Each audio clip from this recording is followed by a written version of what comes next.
So after many years, let me talk about the actual thing here first. So Phalanx was one of the few shooters on the Super Nintendo. Sega Genesis had a ton of shooters, side-scrolling shooters, but not the Super Nintendo. And there's one that stands out, not because of the game itself, but because of the box art. And the first time I ever heard about this game, there's a guy on YouTube named Mark. He has something called channel called Classic Game Room, and someone sent him this game, and he said, "Okay, there's no way this is a real box art of this game." And it is. It is the legitimate box art of the game. This old man. You have it up on the yes, I do. With a Santa Claus beard, holding a banjo, and there's a spaceship in the background to, I guess, not completely mislead you. And so a lot get sued, right? Right, and a lot of people thought, like, okay, this can't. They didn't do this on purpose. There's no way. This must be a giant goof up something. There's got to be some explanation to it. And now we actually know what the explanation is, and it's not a mistake, but it's probably a bit simpler than most folks might, be thinking.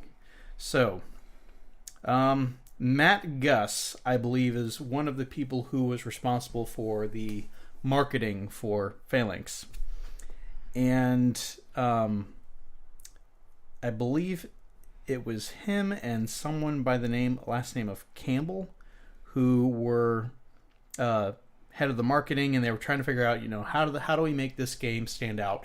Because in the 16-bit era, there were tons and tons and tons of shooters, or shoot-em-ups, as they're commonly called now. So here's Campbell's take of how this infamous cover art came to be. My ad agency had the Chemco account. Chemco is the developer. And our task was to develop packaging and marketing materials for over 40 titles. Chemco would typically buy their games from third-party developers in Japan. I guess, actually, no. Scratch that. Chemco is the publisher. So, third-party developers in Japan. Some were good, and some were not good. Weaker games needed more help graphically to get them to stand out on the retail shelf. We wanted people to pick up the package, get engaged with the story, and buy the game.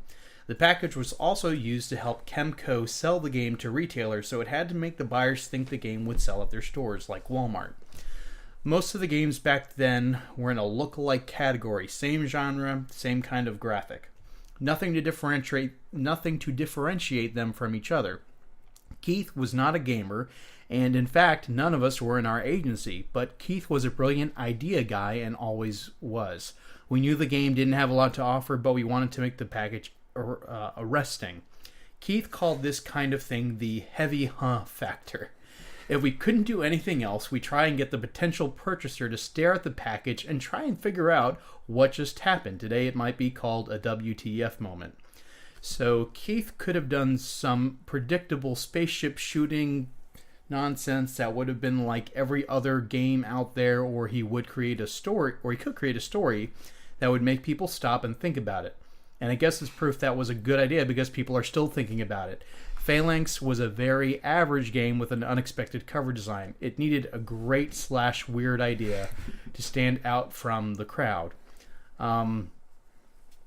So yeah, it's a strange game. It's an interesting story in video games. I guess it definitely makes an average game at least more remembered. I don't know exactly how well this game sold.